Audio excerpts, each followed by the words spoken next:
안녕하세요. 반갑습니다. 오늘 강의를 맡게 된 조기원 마스터 코치입니다. 정말 반갑고요. 저를 간단히 소개한다면 저는 시그릿 코칭센터 대표이사고요. 그리고 대학에서 세종사이버대학에서 강의를 하고 있습니다. 제가 두 번째 직함은 한국학습코치협회장을 맡고 있습니다. 그래서 부모와 자녀들 그리고 기업의 CEO들, 특히 부자가 되고 싶은 많은 사람들을 위해서 부자 코칭을 하고 있습니다. 실제로 이제 오늘 강의를 통해서 여러분에게 알려드릴 내용도 그런 내용들이 되겠습니다. 우리가 부자가 된다라고 하는 것은 매우 중요한 일이겠죠. 그래서 우리가 이 부자 코칭 MBA를 통해서 여러분과 함께 좋은 스킬, 그리고 좋은 리더십, 그리고 좋은 의식을 통해서 강한 에너지로 부자가 될 수밖에 없는 여러분의 삶이 될 수 있도록 적극적으로 강의에 임하도록 하겠습니다. 오늘 강의를 받으시게 될 첫 강의는 상황별 리더십입니다. 모든 부자들은 상황별로 거기에 맞는 리더십을 사용할 필요가 있습니다.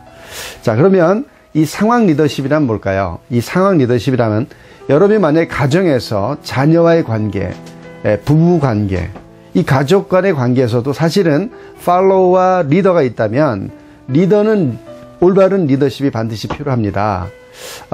그래서 가정에서 자녀들에게 어떤 리더십이 필요한지, 또 부부관계에서 어떤 리더십이 필요한지 모두가 같을까요? 그렇지 않습니다. 상황에 맞는 리더십을 배워보는 거죠. 자, 두 번째 사례입니다. 어떤 경우에 도움이 될까요? 두 번째는 기업에서, 비즈니스 현장에서, 거래처에서, 혹은 같이 근무하는 동료 간에, 혹은 거래처와의 관계에서, 예를 들어서 오랫동안 땅을 빌려줬습니다. 그런데 임대를 해야 됩니다. 아니면 융자를 받아야 됩니다. 이런 모든 상황에서 쓸 수 있는 리더십, 그 사람에게 맞는 리더십이라고 할 수 있겠습니다. 자, 그러면 이 상황 리더십이라고 하는 것은 크게 두 가지를 가지고 이야기를 하게 될 겁니다. 첫 번째는 그 사람이 갖고 있는 의욕적인 면이 있고요. 두 번째는 그 사람이 갖고 있는 그 분야에 대한 전문성입니다. 예를 들어서 부모가 자녀에게 가정에서 활용을 한다면 철수 아빠가 철수를 향해서 생각해 보는 거죠. 우리 철수는 공부에 대한 의욕이 없어 라고 느끼신다면 의욕이 낮은 아이가 되겠습니다. 그런데 철수는 공부를 못해. 그 중에서 특히 수학을 못해. 그렇다면 철수는 수학에 대한 스킬이 낮고요. 의욕도 역시 낮은 겁니다. 그러니까 철수에 대한 모든 리더십을 그렇게 다 하실 필요는 없고요. 그런데 수학을 못하는 철수가 영어를 잘한다면 영어에 대한 리더십은 철수 아빠가 좀 달라질 수가 있어요. 무슨 얘기냐면 영어를 잘하는 아이라면, 그리고 의욕도 있다면 영어에 대해서는 위임의 리더십을 써야 됩니다. 나중에 설명 배우시겠지만 위임의 리더십이란 간섭하지 않는 거예요. 아무것도 할 필요가 없습니다. 다만 주의할 점은 두 가지인데요. 첫 번째, 그 아이와 일정한 시간에, 그러니까 일주일에 한 번이나 한 달에 한 번이라도 30분 내지 1시간 동안 그 아이와 대화를 할 수 있는 시간을 구조한다. 그래서 적어도 토요일날 오후라든가 일요일날 아침이라든가 아빠하고 30분 정도 얘기를 해야 된다. 철수야. 그렇게 이야기하는 거예요. 영어에 대해서는 더 이상 얘기할 필요 없죠. 그런데 이 상황 리더십은요, 그 상황별로 다 적용이 틀려질 수가 있어요. 그냥 한 사람을 놓고 그 사람은 그래 라고 쓸 수도 있지만 그 사람이 갖고 있는 어떤 특정 분야를 가지고도 쓸 수가 있다는 겁니다. 마치 과목별로 리더십이 달라질 수 있는 것처럼 그렇다는 뜻입니다. 자, 그러면 가정 말고 이제 기업에서, 비즈니스에서 우리가 돈을 벌어야 되는 재테크 현장에서 어떻게 쓰일 수 있을까요?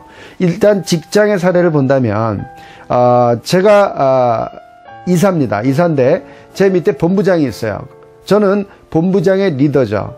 이 본부장을 끌어가야 되는데 이 본부장이 예를 들면 의욕이 없는 사람이라면 어떻게 해야 될까요? 그런데 마침 업무가 최근에 바뀌어져서 담당 업무도 취약한 업무예요. 마케팅을 맡았는데 이 본부장은 아주 오랫동안 자재를 맡았습니다. 따라서 이 마케팅에 대해서는 능력이 아직은 없다고 볼 수 있겠죠. 하지만 의욕은 있을 수도 있고 없을 수도 있습니다. 그런데 마침 어떤 일 때문에 회사의 불화와 이런 관계 때문에, 임원과의 관계 때문에 의욕이 떨어졌다면 이 모두가 낮은 상태가 되겠죠. 이럴 때는 어떻게 내가 그 본부장을 리더십을 갖고 접목해야 이 사람을 내가 리더십으로 끌어올 수 있는가, 라고 하는 것들을 이 리더십을 통해서 배울 수가 있습니다. 따라서 이 상황별 리더십을 배우시게 되면 어떤 상황에서든 어떤 사람이든 내가 쓸 수 있는 리더십을 적절히 꺼내서 쓸 수가 있게 되는 겁니다. 이해되셨죠? 자, 그러면 이 상황 리더십을 기업에서, 가정에서 모든 경우에 쓸 수 있다고 했죠. 이런 리더십을 통해서 관계가 좋아지고요. 내가 리더로서 그에게 정말 영향력을 주고, 영향력을 준다는 것은 부자가 되기 위한 가장 첫 번째 자질입니다. 자, 그러면 다음 강의부터 본격적으로 상황 리더십을 배워보도록 하겠습니다. 감사합니다.